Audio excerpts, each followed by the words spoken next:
Ողջույն, Ռեալ Պոլիտիկն է եթերում եւ 2012 թվականի մեր առաջին հյուրն է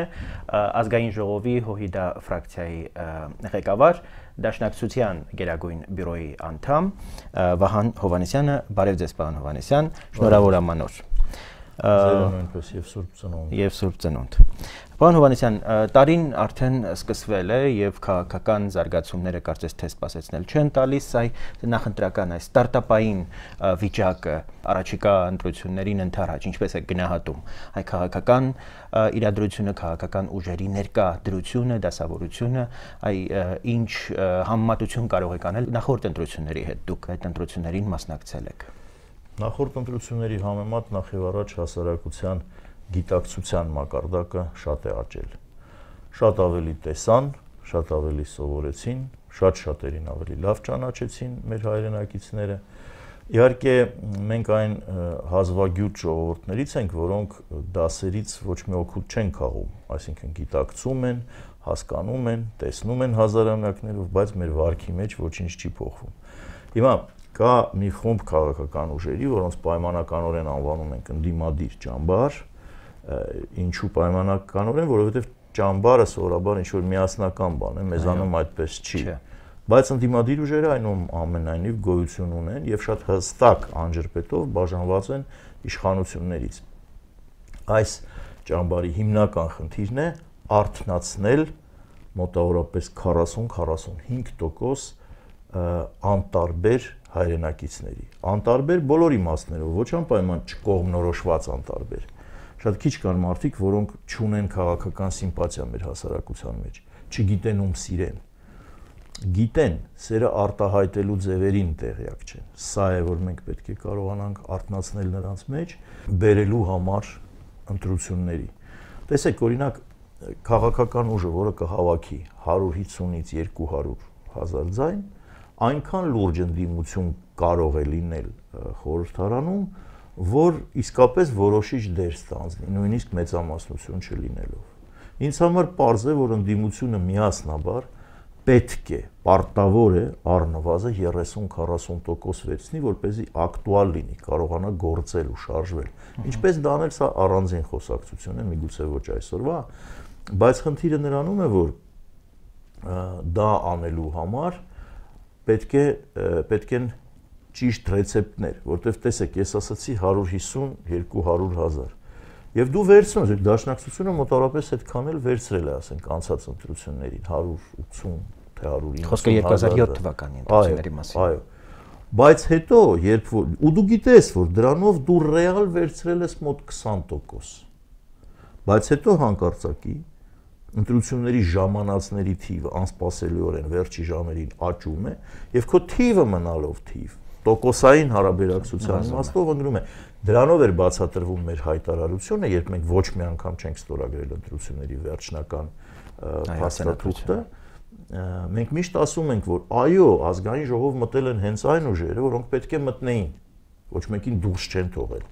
բայց ոչ այն հարաբերակցությամբ, որ պետք է լիներ։ Հիմա մեր պայքարը այդ հարաբերակցության համար պետք է լինի։ Եվ այս առումով, իհարկե, իշխանության խնդիրը հակառակն է։ Նրանց պետք է ստատիկ վիճակ։ Ստատիկ վիճակ, երբ նրանք այդ չկողմնորոշվածները չկողմնորոշվածները չգան, որպեսզի լինի լուֆտ թիվը ավելացնելու։ Իհարկե, այդ պաշարը նրանք ունեն Հայաստանից դուրս գտնվողների հաշվին, արդեն մենք պետք է դրա դեմ էլ պայքարենք, սա առանձին խնդիր է, բայց չկողմնորոշվելը իհարկե իշխանության 3 կուսակցություններին էլ, կոալիցիոն կուսակցություններին ձեռք է տալիս, որովհետև նրանք ունեն իրենց ճշտված մեթոդաբանությունը, փող, լծակ, ճնշում եւ այլ տեսակի միջոցներ, որոնք արդեն փորձարկված են։ Նրանք գիտեն, որ դրանց փորձարկելու եւ դրանց դիմաց ոչ մի հակակշիռ չլինելու պարագայում նրանք պահպանում են իշխանությունը։ Այ դուք նշեցիք 40%-ը չկողմնորոշվածների, այ 60%-ը ձեզ բաժանվում ինչպես է։ Եթե օրինակ այն 40%-ը չհաշվենք, այդ 60%-ը բաժանվում է այնպես, որ Հայաստանում, ինչպես է ցանկացած նորմալ քրիստոնեական երկրում, մոտավորապես կեսը կքվեարկի ընդդիմությանը, մոտավորապես կեսը կքվեարկի իշխանությանը։ Ընդ որում իշխանությունը, որովհետև ավելի շատ ռեալ է, որ միասնական դառնա, նա կարող է նորից մեծամասնություն դառնալ կոալիցիայի ճանապարհով, բայց այլևս այդ մեծամասնությունը չի լինի ճնշող, չափից դուրս գերակշռող եւ անհնարին հաղթահարելու համար։ Այսինքն, եթե ընդդիմությունը եղավ մոտավորապես կեսը, թեկուզ մի քիչ էլ կեսից քիչ, այլևս օրենքները, որոնք կանցնեն ազգային ժողովում կամ չեն անցնի, տրամաբանված կերպով կանցնեն կամ չեն անցնի, որակը դրանց խիստ կբարձրանա եւ ամենակարևորը գործադիր իշխանության պատասխանատվությունը կաճի մի քանի անգամ, ինչը կփոխի նրանց որակը անկախ անձերից նույնիսկ։ Պարոն Հովհաննիսյան, այ 3-ը 3-ի դեմ, ըստ էության կոալիցիոն 3 հիմնական խաղացողներն են դուրս գալիս 3 հիմնական ընդդիմադիր ուժերի դեմ։ Ժառանգություն, Դաշնակցություն եւ Հայ ազգային կոնգրես։ Այ ընդունակ կլինի արդյոք եզրեր գտնել ընդդիմությունը միմյանց հետ աշխատելու, միմյանց հետ պայմանավորվելու ինչ որ հարցերի շուրջ, որովհետեւ իսկապես դուք էլ շատ անգամներ նշել եք, որ այս ընտրությունները իսկապես էական են, շատ կարեւոր է, որպեսզի կարողանանք արժանապատվորեն անցկացնել եւ այստեղ ընդդիմության իսկապես դերակատարությունը շատ կարեւոր ու նշանակալից է։ Ճիշտ է, հիմա որոշ process-ներ այս առումով սկսված են, հավանաբար նկատել եք ընտրական օրենսգրքի բարեփոխումը, միջալոց հանրապետականները մի լեգենդ են մոգոնել այս վերջին օրերին, իբր հնարավոր չի, ժամանակ չկա, որտեղ սահմանադրություն պիտի փոխվի։ Սիրելի հայրենակիցներ, սահմանադրություն փոխել պետք չի 100%-անոց համամասնականի անցնելու համար, որտեղ սահմանադրության մեջ է ոչ մի հոդված ընտրվելու ձևի մասին չի խոսում, խոսում է այն մասին, որ պարլամենտում պետք է լինի 131 падգամավոր, իսկ թե ինչպես է նրանք ընտրվում, որոշում է օրենքը։ Մենք էլ հենց ուզում ենք փոխել օրենքը, իսկ դրա համար ժամանակ կա։ Եվ շատ ողջունելի է նաև, որ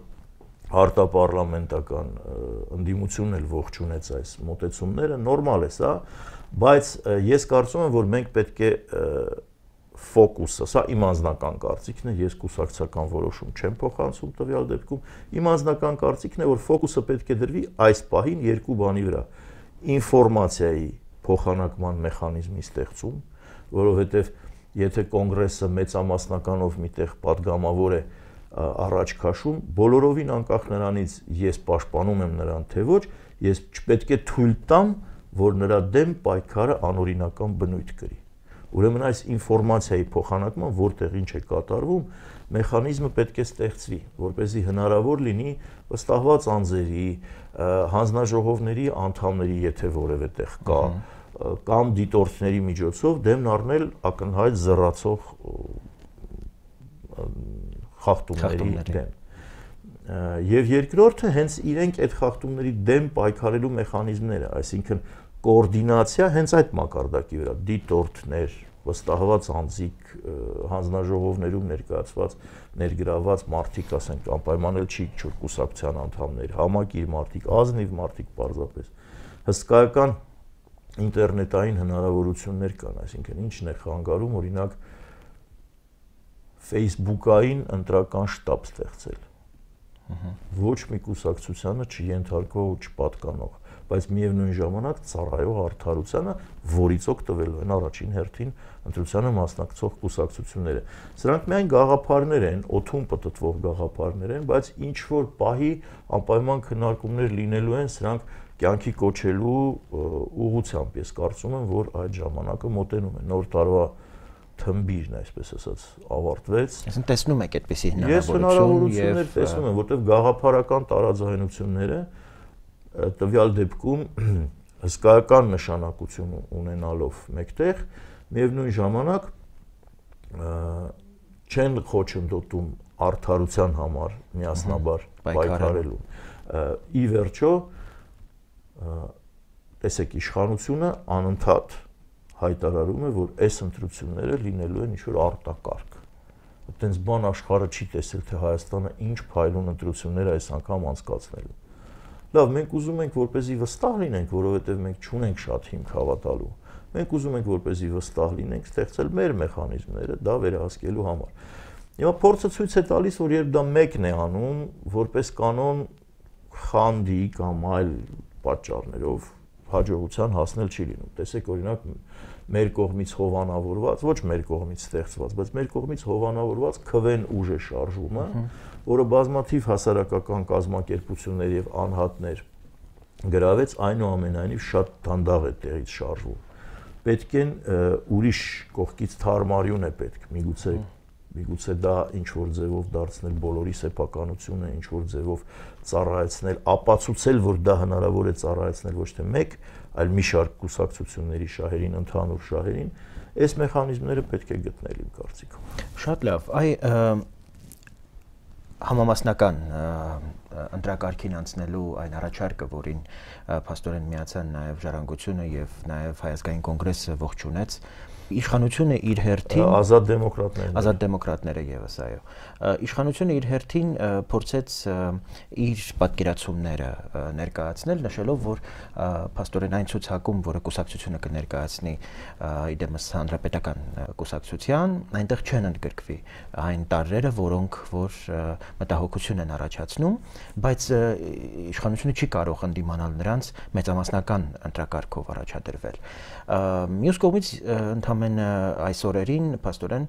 Էդուարդ Չարմազանովը ազգային ժողովի փոխոսնակը նշում է, որ հանրապետական կուսակցությունը խնդիր չի դրել ամեն գնով իշխանությունը պահել եւ ամեն գնով իշխանության մնալ, հա, չեք կարծում, որ ռետորաբանությունը կարծես թե սկսում է բավական այսպես լուրջ փոփոխությունների ենթարկվել եւ իսկապես ինչ որ բան իհարկե կա։ Եթե առաջ ուղենիշը միայն մեկն էր, ամեն գնով պահպանել իշխանությունը, հիմա ես միտեղ նշել էի, որ պարզվեց, որ ոչ միայն Մոսկվան չի հավատում արդյունքներին, այլ նաև Բրյուսելը։ Եվ ուրեմն ամեն գնով մարտի 1 չկրկնել դարձավ երկրորդ նույն ձևով կարևոր, ոչ պակաս կարևոր, եթե ոչ ավելի կարևոր խնդիր։ Ահա այս երկու ամեն գնովի միջև իշխանությունը արդեն չի կարող ամբողջ ուժերը կենտրոնացնել իշխանությունը ցանկացած միջոցով պահպանելուն։ Դրա համար էլ այդպիսի հայտարարություններ արդեն հնչում են։ Մյուս կողմից էլ բայց ավանդաբար հայտարարվում է, որ դե պարզ է, որ հանրապետական կուսակցությունը նորից հաղթահարելու է։ Եթե դուք արդեն հիմա թմբկահարում եք դեռ տեղի չունեցած հաղթանակը, ապա ինչպես եք պատրաստվում խուսափել մարտի 1-ի կամ նմանօրինակ իրադարձություններից, իրավիճակներից։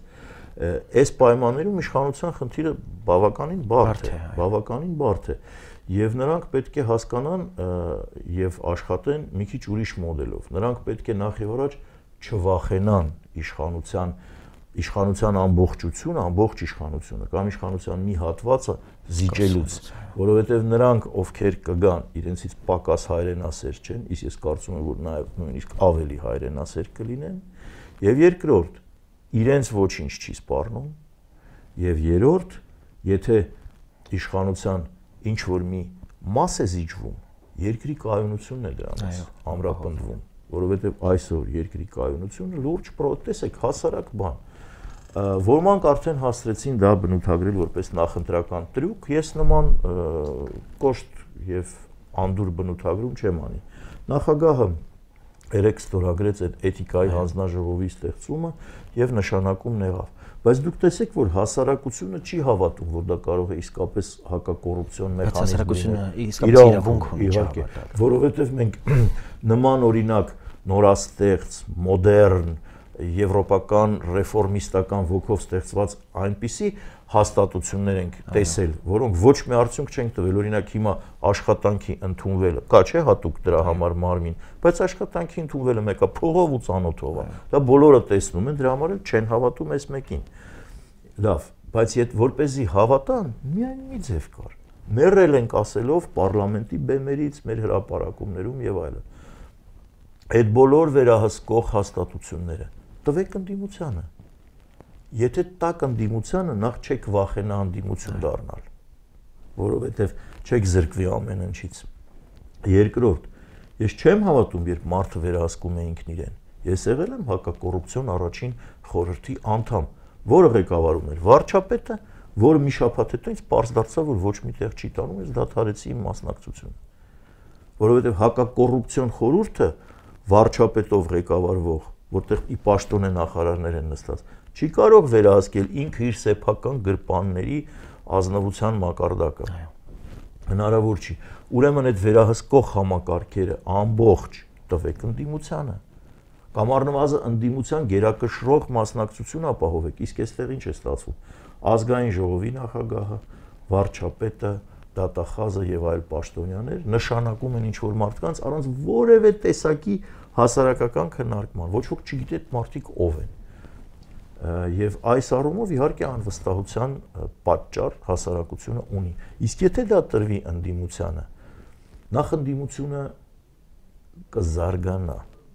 իր մակարդակը կբարձրացնի, հասարակությունը կսկսի վստահել թե իշխանությանը, թե ընդդիմությանը։ Իշխանությունը չի վախենա ընդդիմություն դառնալ, որտեղ կիմանա,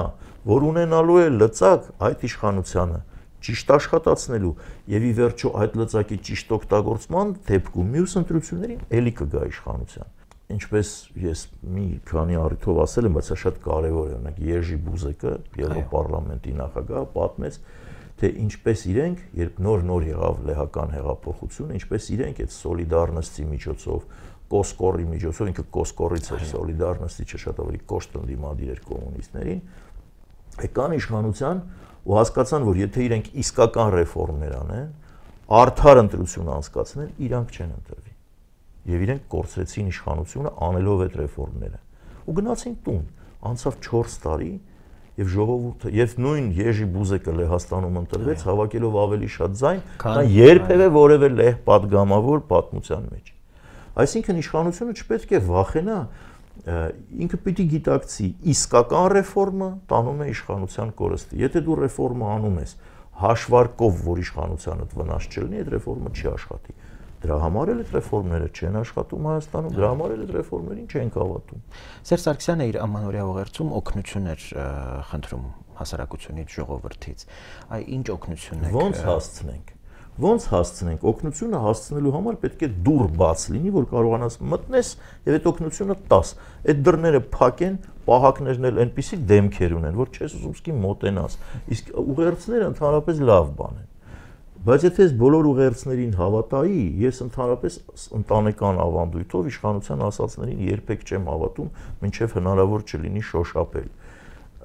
Իսկ շոշափել ցավոք սրտի շատ հաճախ հնարավոր չի լինում, կամ շոշափում ես բոլորովին ուրիշ բան վերջում։ Եթե ես բոլոր ուղերձներին հավատայի, ես հիմա երկաթուղով կգնայի Իրան։ Երկաթ գծով կնստեի գնաց, կգնայի Իրան։ Դրա համար ուղերձը ուղերձ, բայց որպեսզի հասարակությունը հնարավորություն ունենա այդ օգնությունը հասնելու,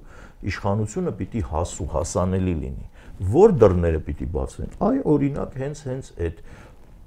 100%-անոց համամասնականը։ Վերջապես լավ հասկացանք միգուցե 1-2 կուսակցական ցուցակ, 1-2 օլիգարխից ազատվեն, բայց այն 41 տեղը վերջապես դրանք գալ։ Ես մի անգամ պարլամենտում մի քննարկման ժամանակ մեծամասնական մի падգամավորի այս քննարկման, հենց այս թեմայով քննարկման ժամանակ, որ ինքը ասաց, որ բայց չէ, որ մենք ազդեցություն եւ հեղինակություն ունենք մեր օկրուգներում, մենք կարող ենք ցանկացած քաղաքական ուժի օգտակարել այնտեղ, ես ուղղակի ասեցի իրան, բերեք ինձ մի օրինակ, երբ դուք մեծամասնականները օգնել եք որևէ քաղաքական ուժի իշխանությունից դուրս, երբեք։ Կարող է 1-2 բացառություն լինի, որոնք որ զուտ հաստատում են օրենք, բայց որպես կանոն 40-ն էլ ծառայում են իշխանությանը։ Ուրեմն նրանք այդ 40-ով համամասնական զայների հունձն են անելու, համ էլ այդ 40 ընտրվածները վաղ թե ուշ գնալու են մտնելու են այդ ֆրակցիան։ Եվ ի վերջո ինչ եք կարծում, հանրապետականը կհավաքնի, կհամարձակվի գնալ բացարձակ մեծամասնության այս ընտրություններում։ Դե եթե հնարավորություն ունենար, կգնար, բայց առաջացել է երկրորդ ամեն գնովը, չէ՞։ Մարտի 1 չլինի, տուրու դմփոց չլինի, խայտառակ չլինի։ Այսինքն կարծում եք, որ չի գնա։ Ես կարծում եմ, որ չպետք է որ գնա։ Ես կանխատեսում հաստատ անել չեմ կարող, բայց հույսով եմ, որ անթույլատրելի քայլեր տեղի չունենան։ Արդեն կարծես թե ակնհայտ է, որ Բարգավաճը առանձին է մասնակցելու ընտրություններին։ Դուք հավատում եք հանրապետական եւ Բարգավաճ կուսակցությունների միջև գաղափարական տարաձայնություններին ոչ, լուրջ քաղաքական կուրսի շուրջ բանավեճի ես նույնպես չեմ հավատում, բայց անհատականացված պերսոնալիաների եւ պայմանների շուրջ բանավեճը, նույնիսկ սուր բանավեճը բնականաբար հնարավոր է, բայց ասենք օրինակ Բարգավաճ Հայաստանը ինչ